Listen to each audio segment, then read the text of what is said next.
Now this illustration deals with AC systems of 50 volts to 1,000 volts in accordance with 250.20b as in boy.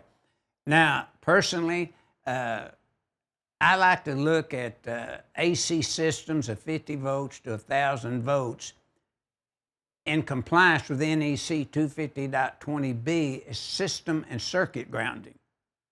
When I want to review how many hots that I can pull with a neutral or how many ungrounded conductors I can pull with a neutral, I go to 250.26. And to me, 250.20b is in boy and 250.26, they kind of work hand in hand. And we should review both of those to get a good feel for this.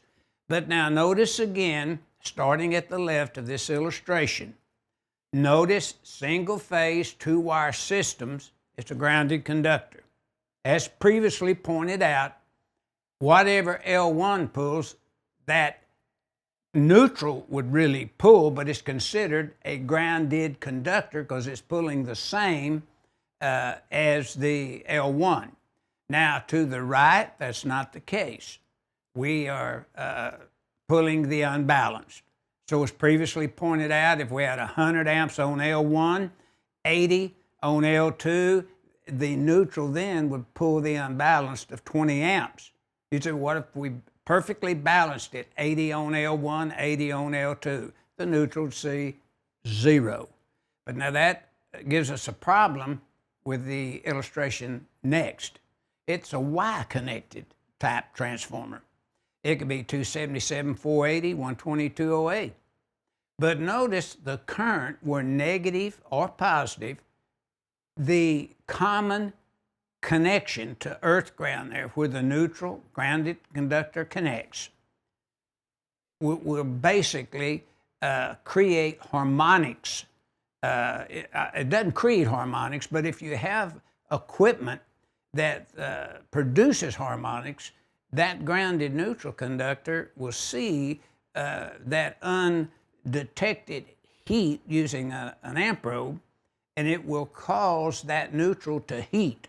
So sometimes electricians, to play it safe, as well as designing engineers, where they have a lot of inductive loading, harmonic type loading, they just double the size of the neutral from that transformer, or they use a K-rated type transformer if it's customer owned in many cases. But notice you're going to have a problem with that type of equipment.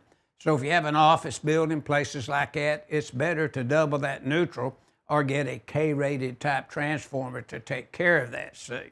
Now, if we notice one thing in the note now that's so important, the grounded neutral conductor may be used, and notice it may be used as a neutral.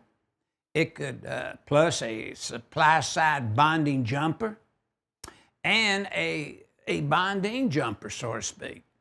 Now, in other words, it's used as 3 conductors, as we'll see when we get on further into this program.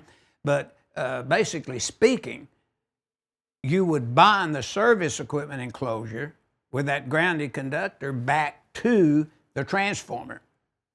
If a ground fault occurred, it becomes a path for ground fault current, an effective ground fault path that we looked at in 250.4A5 of the code. So it becomes a path for the fault current, which the code calls an effective ground fault path. And it also then serves as a neutral. So it's basically serving as a 3-function type conductor. Now, the next illustration that we look at is a delta connected transformer, but we're commonly connecting to a common 240 volt winding. Now notice there's 3 240 volt windings there in that delta connected transformer. And notice that high leg now flows through 240 volts to 120 volts to ground. And then in the opposite direction, it flows through 240 volt winding, through 120 volt winding to ground, so they call that a common midpoint tap. And it's a grounded conductor, a neutral conductor, and a bonding conductor, supply side, as we see there. But notice it is grounded. So you're going to receive, and it'll produce 240 volt phase to phase, L1 to L2, L1 to L3, and so forth. But notice the high leg, though, L2 to ground, will be 208 volt. You only pick up 120 volt to ground from L1 to the neutral, and L3 to the neutral, or the grounded leg that you see there. Now, basically speaking, you would take 240 volts in any direction from L2, plus 120 volts in any direction, as you see there.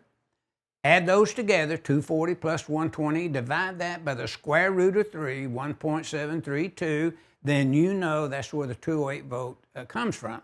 To identify it now, notice we tell you to see 250.56 for services, 408.3E informational note, where you're connecting it to the center leg where the grounded conductor is present.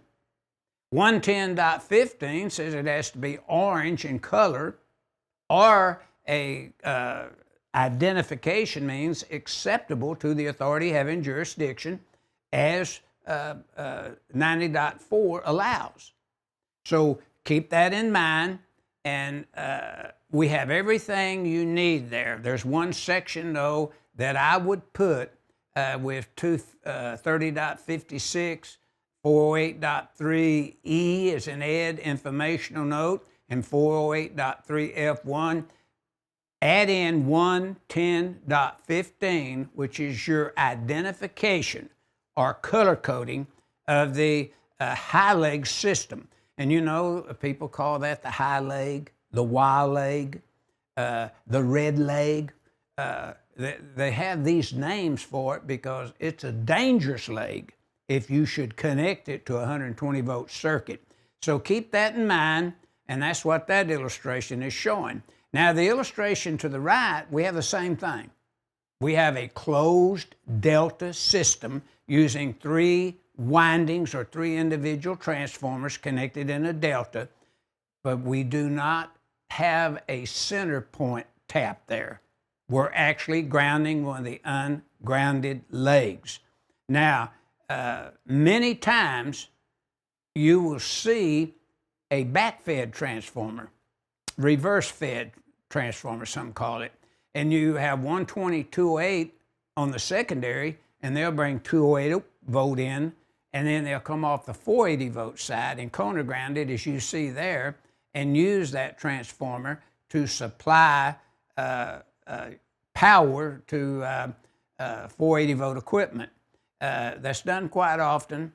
In my career, maybe 3 or 4 times is it. But it's not unusual to go into a facility and they have a transformer. Instead of buying a new one, that's what they want you to do. Now, in the code, we have that now so that you can look at, it's either 250. I believe it's 250.121 that you can look at, and that deals with reverse fed or back fed type transformers and instructs you how to do it. And if you do that, make sure that you're performing such an installation in accordance with the manufacturer's recommendations. In other words, go online or call and talk to the manufacturer of the transformer, where it's Acme, GE, Square D, whatever it may be. So keep that in mind. And so this figure 16-16 is giving an illustration of transformers that are AC type, 50 volts to 1,000 volts, in accordance with 250.20b. Once you're over 1,000 volts, then we would look at the grounding in another manner, which would be the back part of Article 250, which we will get into.